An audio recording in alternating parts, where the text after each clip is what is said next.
প্রিয় দর্শক, Times of news বাংলায় আপনাদের আবারও একবার স্বাগত। আমি অরূপ এই মুহূর্তে রয়েছি ডানকুনিতে।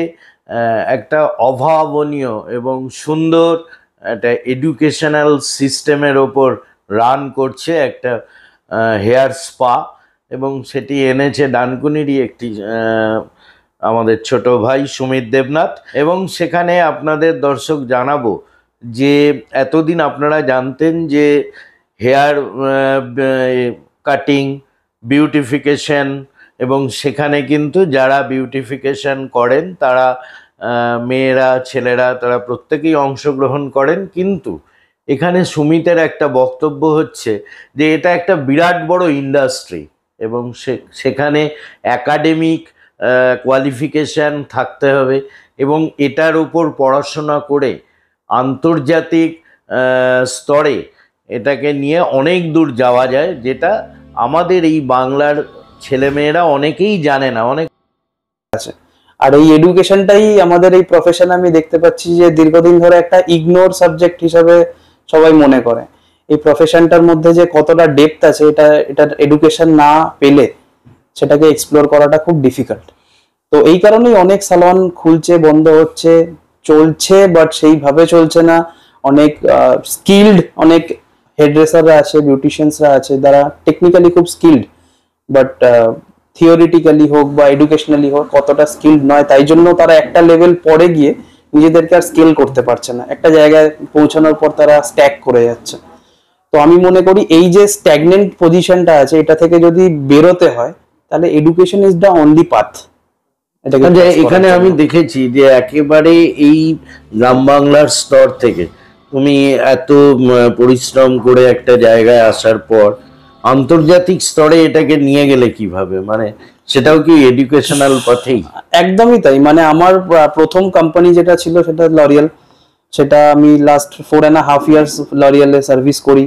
আমার এডুকেশনের প্রতি যে ভালোবাসাটা, মানে এডুকেশনটা যে প্রায়োরিটি এই ইন্ডাস্ট্রি, সেটা আমি বলতে গেলে লরিয়ালের থেকেই আর কি শিখেছি, বুঝেছি যে এডুকেশনটা কতটা ইম্পর্টেন্ট এই ইন্ডাস্ট্রিতে। তারপরে আমি কেভিন কেয়ার জয়েন করেছিলাম, সেখানেও আমি as a senior technical executive ছিলাম। তো পুরো ট্রেনিং পার্টটাই আমি দেখতাম। তো এডুকেশন ছাড়া এই প্রফেশনে কিছু নেই, কারণ আমরা যে স্ট্রেটনিং ক্রিম ইউজ করছি, আমরা যে বোটক্স ইউজ করছি, একটা দর্জি আর একটা ফ্যাশন ডিজাইনারের মধ্যে যে পার্থক্যটা, সেই পার্থক্যটাই হচ্ছে একটা মানে নন স্কিল্ড হেয়ার ড্রেসার আর একটা স্কিল্ড হেয়ার ড্রেসার যারা আর্টিস্ট। এই পার্থক্যটা এইরকমই, যেরকম আমরা জানি কার উপরে করতে হবে, কি প্রোডাক্ট দিয়ে করতে হবে, কতক্ষণ ধরে করতে হবে, কিভাবে করতে হবে, আর কেন করতে হবে, আর সেটাকে করার পর কিভাবে মেনটেন করতে হবে। এই 5-6টা কোয়েশ্চেন আমাদের কাছে এগুলোর আনসার আছে, বাট যারা নন স্কিল্ড বা যাদের কাছে এটার প্রপার এডুকেশন নেই তাদের কাছে এই আনসার গুলো নেই। তারা শুধু জানে যে সালনে ক্লায়েন্ট আসলে শ্যাম্পু করাতে হবে, যে সার্ভিসটা ক্লায়েন্ট বলছে আমাকে সেটা দিতে হবে। বাট আমরা ক্লায়েন্টদের ডিমান্ডটাকে বুঝে তার হেয়ারে কি প্রপারলি ওই জিনিসটা যাবে, তার স্কিনে কি প্রপারলি ওই জিনিসটা যাবে না আদৌ যাবে না, এই জিনিসটাকে বুঝে ওঠাটা খুব ডিফিকাল্ট, আর এটা এডুকেশন ছাড়া পসিবলই নয়। তো আন্তর্জাতিক স্তরের ব্যাপারে আমি বলি, এখন রিসেন্টলি আমি জুলাইতে একটা মানে সুইডেন থেকে আর একটা মানে হেয়ার ট্রেনার যাদেরকে আমরা ইন্সপিরেশন মনে করি, সুইডেন থেকে আমি এরকম একজন ব্যক্তিকে এখানে আনার মতো প্ল্যানিং আছে কলকাতাতে। এটা কোনো ব্র্যান্ড বা কোনো কোম্পানি প্রমোশনের জন্য নয়, অনলি এডুকেশনটাকে প্রমোট করার জন্য আমি পার্সোনালি এটা ইনিশিয়েটিভ নিয়েছি। এটা একটা অনেক বড় ইনিশিয়েটিভ ইন্ডাস্ট্রিতে, কারণ এরকম ধরনের অনেক ক্ষমতাশালী স্যালন ওনার্সরা আছে যারা আজকে চাইলে হয়তো কালকে এরকম কিছু অ্যারেঞ্জ করতে পারে, বাট তারা সামহাও এই থটস আর এই ভিশনটা নিয়ে চলে না যে এডুকেশনটা কতটা প্রায়োরিটি। তো এই প্রায়োরিটিটা আমি বুঝেছি, তাই জন্য এরকম একটা ইনিশিয়েটিভ নিয়েছি। আর জুলাইতে আশা করি সবার সাপোর্ট থাকলে এটা একদম 100% সাকসেসফুল হবেই। অলরেডি হাফ সাকসেসফুল হয়েই আছে, কারণ ওনাকে আনার নিউজটা যখন আমি জাস্ট আমার সার্কেলের মধ্যে সার্কুলেট করেছি, তো সবাই ইন্টারেস্টেড হয়ে অলরেডি কনফার্ম করে দিয়েছে যে আমি আছি।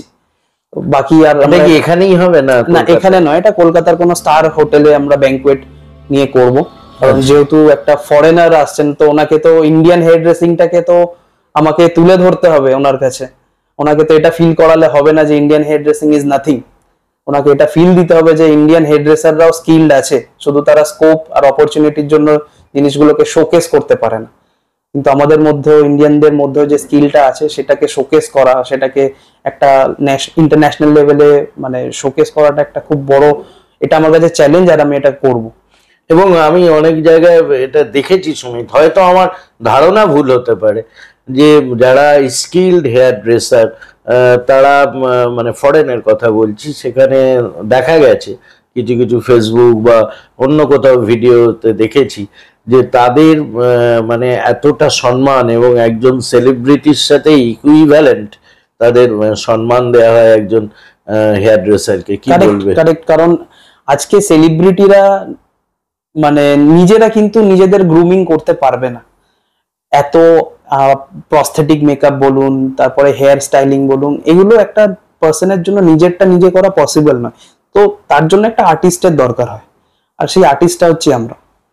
একটা আর্টিস্ট ছাড়া একটা সেলিব্রিটির ভ্যালুটা আমার মনে হয় অনেকটাই নেমে আসবে, আর সেলিব্রিটি ছাড়াও একটা আর্টিস্টের ভ্যালুটা অনেকটা নেমে আসবে। মানে দুজনেই দুজনের ওপরে আমরা ডিপেন্ডেন্ট, পরিপূরক, আমরা দুজনেই ডিপেন্ডেন্ট।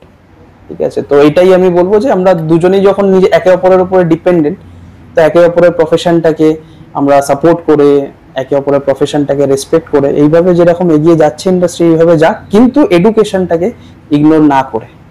এখানে যেটা জানতে পারলাম ডানকুনির এই ইনস্টিটিউট, এটা যেহেতু তুমি একাডেমি বলেছো, এখানকার বহু মানে পাড়ার মেয়েদের, ছেলেদের তুমি নিজে তুলে এনে এখানে শেখাচ্ছ।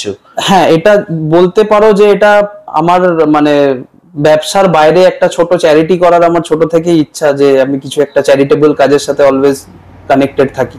তো এরকম অনেক আমাদের পাড়ার ছেলেমেয়েরা আছে যারা ওই একদম মানে অথেন্টিক যে এডুকেশন 5, 6, 7, 8, 10 পড়াশোনাতে অতটা হয়তো সাকসেসফুল হতে পারিনি, কিন্তু এরকম নয় যে পড়াশোনায় সাকসেসফুল নয় বলে সে আর কোনো ফিল্ডেই সাকসেসফুল হতে পারবে না। এই যে থটসটা আছে এখন আমাদের মাথায়, এটাকে আমি ব্রেক করে তাদেরকে ইন্ডাস্ট্রিতে এনে ভালো পজিশনে দাঁড় করিয়ে একটা রেসপেক্টফুল জায়গায় জব দিয়ে তাদেরকে স্কিল তৈরি করে অনেককেই আমি হেল্প করার চেষ্টা করেছি, আর তারা এখন রেসপেক্টফুলি ভালোভাবে কাজ করছে ইন্ডাস্ট্রিতে, আমার নাম মানে রসান করছে বলতে পারো। হ্যাঁ, এটা ভালো লাগে। এখানে যখন এলাম তখন সেটা শুনলাম এবং কয়েকজন আমায় বললেন যে হ্যাঁ ওটা একটা বেশ ভালো করেছে সুমিত, এবং অনেক ছেলেমেয়েরা উপকৃত। তাই এদেরকে পরবর্তী স্তরে কোথায়? পরবর্তী স্তরে এটাই বলবো যে এডুকেশন মানে এই ফিল্ডটা সবার আগে তোমাকে এটাকে নিয়ে প্রাউড ফিল করতে হবে। তুমি যে প্রফেশনে আছো, আজকে একটা ডক্টর তার প্রফেশনকে নিয়ে প্রাউড ফিল করে অলওয়েজ, একটা লয়ার তার প্রফেশনকে নিয়ে প্রাউড ফিল করে। তুমিও অ্যাজ আ নিউজ রিপোর্টার নিজের প্রফেশনটাকে প্রাউড ফিল করো তো, যে আমি একটা নিউজ রিপোর্টার, মানুষের কাছে নিউজটা পৌঁছে দিচ্ছি। তো সর্বপ্রথম কথা হচ্ছে নিজে যে প্রফেশনটাতে আছি আমি, সেটাকে নিয়ে নিজেকে আগে প্রাউড ফিল করতে হবে যে আমি একটা বেশ ভালো রেসপেক্টেবল প্রফেশনে আছি, যেটার জন্য ক্লায়েন্ট আমার কাছে অ্যাপয়েন্টমেন্ট নিচ্ছে, আমি এই জিনিসটার এক্সপার্ট, ক্লায়েন্ট আমার কাছে আসছে, সাজেশন নিচ্ছে, কনসালটেশন করছে, আমি যেটা সাজেস্ট করছি সেটাকে কন্টিনিউ ইউজ করছে, ফলো করছে। তো এটা একটা প্রাউডের ব্যাপার। আর এই প্রাউডটা তখনই তুমি ফিল করতে পারবে যখন তুমি মানে এই প্রফেশনটাকে একদম বাই হার্ট ভালোবাসবে। এই জিনিসটাকে বাই হার্ট ভালো না বাসলে এটাকে নিয়ে এগোনোটা খুব মুশকিল। অনেক অনেক শুভেচ্ছা তোমায়, এভাবেই এগিয়ে চলো এবং গ্রাম বাংলার আরো কিছু ছেলে মেয়ের উপকার হোক। তোমাদেরও যদি কোনো রকম তোমার পরিচিত যদি এরকম কোনো আন্ডার প্রিভিলেজ বাচ্চা থাকে বা কেউ মানে ফাইন্যান্সিয়াল ক্রাঞ্চের জন্য এই ধরনের ট্রেনিং করতে পারছে না, আমি অলওয়েজ চাইবো যে তুমি আমার সাথে এটাকে কাঁধে কাঁধ মিলিয়ে তাকে আমার কাছে পাঠাও, আর তাকে তুমি নেক্সট 6 months 8 months মধ্যে একটা রেসপেক্টেবল জায়গায় আমি তোমার সামনে দাঁড় করিয়ে দিতে পারবো। এখানে কি ওই যে 8 মাস ট্রেনিং করাবে সেখানে তো একটা চার্জেস লাগে? চার্জেস আন্ডার প্রিভিলেজ মানে যারা একদমই ফাইন্যান্সিয়ালি তাদের ক্ষমতা নেই, শুধুমাত্র তাদের জন্য। বাকিদের জন্য অলওয়েজ চার্জেস আছে, ওটা চার্জেবল। বাট একদম যারা ফাইন্যান্সিয়ালি অ্যাফোর্ড করতে পারছে না তাদের জন্য অনেকটাই আমি চ্যারিটেবল ভাবেই এটা করছি, ধরে নাও। তো আছি, এইভাবেই আছি। চলো এগিয়ে চলো এভাবেই। অনেক শুভেচ্ছা তোমায় টাইমস অফ নিউজ বাংলার পক্ষ থেকে। Thank you, thank you, thank you. একেবারেই তাই। কথা বলছিলাম সুমিতের সাথে। সুমিত কিন্তু এই হেয়ার স্পা নিয়ে অনেক দূর এগিয়ে যেতে চায় এবং সঙ্গে একা নয়, গ্রাম বাংলার বেশ বলেই দিল আমাদের যে আন্ডার প্রিভিলেজ যারা বাচ্চা রয়েছে, মেয়েরা ছেলেরা, তারা কিন্তু ওর সাথে যোগাযোগ করতে পারে এবং ও নিজে তাদের ট্রেনিং করিয়ে 6-8 মাসের ভেতরে একটা রেসপেক্টফুল জায়গায় পৌঁছে দেবে এবং অনেকেই এভাবে কিন্তু ডানকুনির বুকে উপকৃত। তারা সেরমভাবেই সুমিতকে স্মরণ করে এবং সুমিতের এই কৃতিত্বকে তারা কিন্তু আরো ভবিষ্যতে আরো রোশন করবে, এরমটাই সুমিত আশা করে এবং সুমিতের অর্গানাইজেশন আরো বড় হোক। টাইমস অফ নিউজ বাংলা তাদের কুর্নিশ জানায় সুমিতকে এই ধরনের উদ্যোগ নেওয়ার জন্য, কারণ ছোট্ট একটা জায়গা থেকে একা নয়, সবাইকে নিয়ে পথ চলার একেবারে প্রথম নিদর্শন কিন্তু ডানকুনির Sumit Debnath. Arup Maitra, Times of News Bangla, Dankuni, Hooghly.